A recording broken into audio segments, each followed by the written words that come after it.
which we saw international, wherever the short supply has happened, the government has given a lot of exemption on the taxes. Now, if you see the electricity duty in Maharashtra, it's in 21%. And what we have seen is very difficult to get exemptions because it's a state issue, it's not a central issue. So when short supply we are talking about, it is, if it has to be done in pan-India, the central ministry has to really step in, Ministry of Power has to step in, and like the way EV vehicles, the order has come in, similarly the EAT Regulatory Commission should ensure that the tariff given to the ports are on same tariff, and on the taxation part, also it can be seen so that all the ports across India are on the same platform, because there's a lot of competition, because if the port is giving at a lesser rate, obviously. But one study we have seen that, and I was surprised to see that study, that the short supply average cost in India is much less than the European countries, than US. So obviously the ship owners with whom we are discussing, they are very positive. Our landlord, PPP operators, they are very positive. So we are going ahead, and I think although shore power supply have a lot of regulatory issues, but we will be able to solve it with help of all the stakeholders. Thank you. Thank you. Thanks, Nitin. In fact, you brought out certain regulatory issues which need to be addressed while we are having a proper policy on shore power at the ministry level. And I believe Astrid will touch upon any revision in IMO guidelines going beyond 150 kilowatts in future. It would be help to us. Now I shift gears to Sanjay Mehta ji, Chairman of Kandla Port. He is managing the largest port of the country, if you consider in terms of cargo handled by any single port. They have done a lot of work on making their port policy related to carbon neutral port, greening of the port operations, and how to reduce the greenhouse gas emissions from the port operations. I would like to have his insights as to how ports can help in bringing about reduction in greenhouse gas emissions from the shipping sector. Thank you, sir. Good afternoon, everybody. Green ports and green shipping. I would be touching mainly upon the aspect of green ports, as I represent a port in the country. So, what are green ports?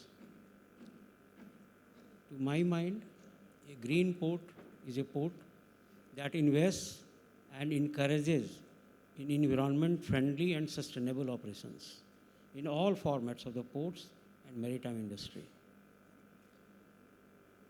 Green ports has certain tenets, and I also must say that green shipping is a very large canvas, a full canvas in which there are a lot of stakeholders, a lot of agencies, a lot of coordination is required, a very larger time frame may also be required. But when we come to green ports, basically making the functioning, the infrastructure of the port green, it becomes somewhat less time consuming. So in this context, I must say that greening our ports, making our port infrastructure green could be a low-hanging fruit. There are basically 4 or 5 tenets of green ports. One is shore-powered operations, that is essential. Another is low, zero-emission fuels and standards. Another very important thing which helps in greening ports is digitized port operations. Then intelligent control, intelligent devices, they are very important for green ports. And to top it all ports should try to create a carbon sink in terms of afforestation. So massive afforestation may be taken up by the ports to create a carbon sink. All the 4 points, solar power, low emission fuels, digitized port operations, intelligent controls devices, these are not new concepts. These concepts has already been operationalized in some of the international ports. We have example of international ports like Qingdao port in China. They are going ahead, they are recognized for shore-powered operations. They are doing shore-powered operations. Similarly, Port of Long Beach, United States, they are using low zero-emission fuels and standards. Similarly, Port of Vietnam, Tan Cang, they are recognized for digitized port operations. Similarly, another port of China, they are known for intelligent control devices. That is Zhangjiang Port, China. If we talk about policy of ports, we can talk of Singapore port. Singapore port has already developed a maritime Singapore decarbonization blueprint 2050. So they have already a blueprint ready. And one important thing which I think our policymakers should also take note of, that they have already set up a maritime green future fund. And this future fund is to facilitate efforts in decarbonization, research and development, and solutions for sustainable maritime transport. So this could be one of the things that our policymakers should consider. Promoting green ports in our country would involve 3 major factors. One is policy and incentives. We should have an incentive mechanism. As we have a penal mechanism, similarly we should have a incentive mechanism for discount in ports for vessel with lower emission or whatever our policymakers can do. We are in the process of drafting green port policy. So drafting of green port policy would be another policy intervention that would be required. We have to take, point number 2 is we have to take green initiatives. Green initiatives like promoting clean fuel. LNG is now the in thing. So we can think of PPP structure for LNG fuel trucks.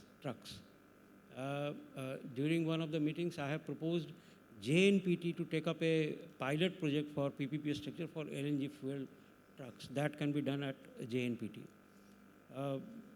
Accordingly, we can improve use of renewable energy.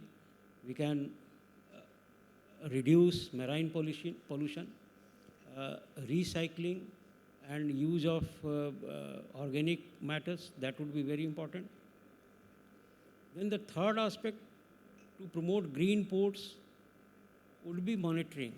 For any system to work properly, for any system to work efficiently, monitoring is equally important. So we should develop a toolkit to map all the initiatives that we are taking so that regular monitoring of the initiatives can be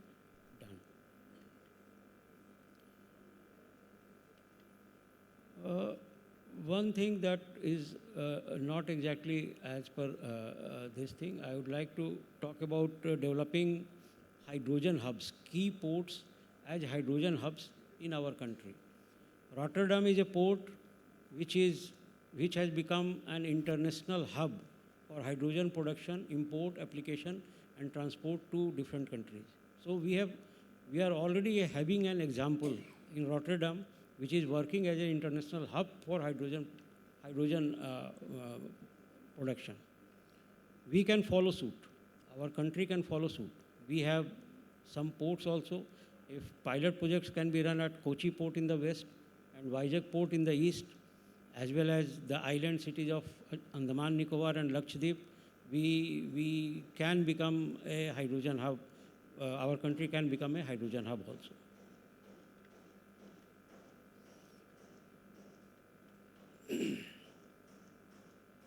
MIV 2030, we are discussing regarding MIV 2030. Ministry has approved Maritime India Vision 2030. It's a grand vision. And in that vision, special emphasis has been given for green port infrastructure. We have taken green port infrastructure as a task in our MIB 2030. Some of the KPIs have also been finalized for 2030. And we are taking those KPIs further to 2047. That is the Amrit Kal. Like share of renewable energy at ports, our target is more than, right now we are less than 10%. Our target for 2030 is more than 60%. And our Amrit Kal target should be 100%. Hydrogen hubs at the port, as I have already told, hydrogen hubs, we are not having any hydrogen hub right now. Till 2030, we may have one hydrogen hub. We could create one hydrogen hub, but by 2047, we can definitely create 3 hydrogen hubs in our country. Similarly, LNG bunkering, 2 by 2030 and 5 by 2047. So likewise, there are so many KPIs that has already been developed. As far as Deendayal Port Trust, which I represent, Deendayal Port Authority, which I represent, I can say we have prepared a roadmap. We have prepared a roadmap to become carbon neutral by 2047. And that DPT vision, is already under implementation. Right from 2021, some of the KPIs have already been achieved. The rest of the KPIs, we have fixed targets for that. Those targets would be achieved in due course of time. The biggest hurdle would be the things that won't be within the control of the port, like the trucks, the vehicles coming to the port, the ships coming to the port. If they are not green, it would be difficult for the port to declare that they are completely green.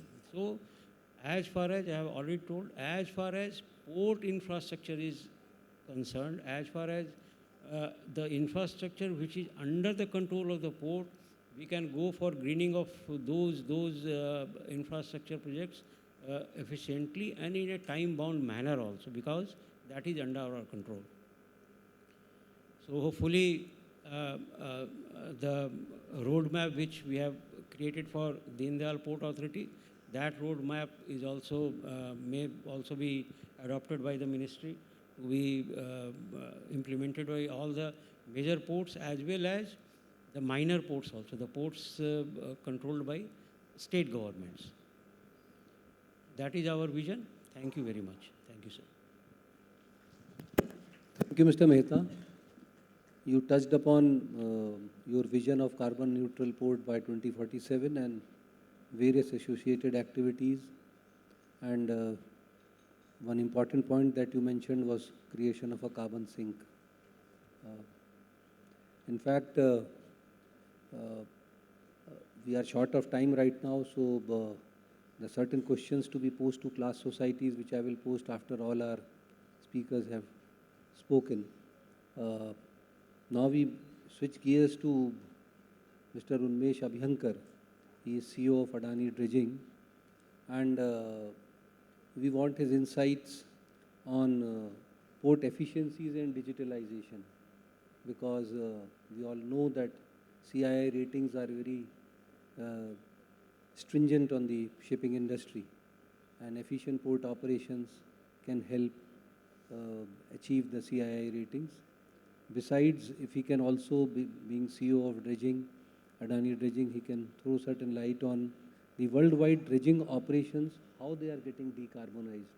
That will also help the audience get your insights. Yes, Mr. Abhyankar.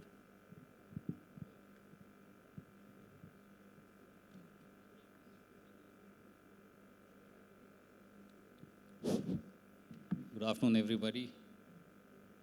And discussing on port efficiency and dredging, let me take the port efficiency first. I've been at the helm of affairs for Mundra Port for nearly 10 years, and now with a string of 10 ports across the country, that's what we are driving. Fundamentally, port efficiency designs, it actually depends on how we are designing the port. If you look at a port design, you've got a wrong design, your efficiency falters. Port design, inverted funnel, evacuation should be far greater than the input because you can get the ship in of say 24,000 TEUs. Containers, everybody understands, so let me just discuss about containers, then we go to dry and liquid. Have we ever heard of a phrase, berth should wait for ships, gate should wait for trucks, train should wait for containers? No. We always say that if there are plenty of ships waiting in the port, yes, I have a lot of business, but that's wrong. Where you cannot schedule, some businesses can schedule, like containers where you give in the windows, you can definitely schedule. Or loading ports, you can schedule the vessel arrivals. But dry and liquid businesses where you cannot schedule, there a 65% berth occupancy means 100% because you don't know what's coming in. We have done a lot of studies. We have also mapped the data points on that. And that's where the problem starts. If you look at the vessel, import vessel cycle, because India is about 85% imports and 15% exports. If you don't get a berth, you're going to wait in anchorage. Again, that costs money. Whereas if you can give berthing on arrival, yes, you can do that. A lot of our ports, which start off with one size fits all, a multi-purpose. And that's, again, where the inefficiencies practically start. Fit for purpose design. I know it's an expensive affair, but are we really ready to bite the bullet for that? Because if we talk of efficiencies, then are we design an import bulk terminal as import or it's a multi-purpose terminal? Because the productivities can go 6x, 7x, and even as 10x. That's how you bring down the time. Evacuation, storage, then the evacuation. When you look at unloading a ship, you can easily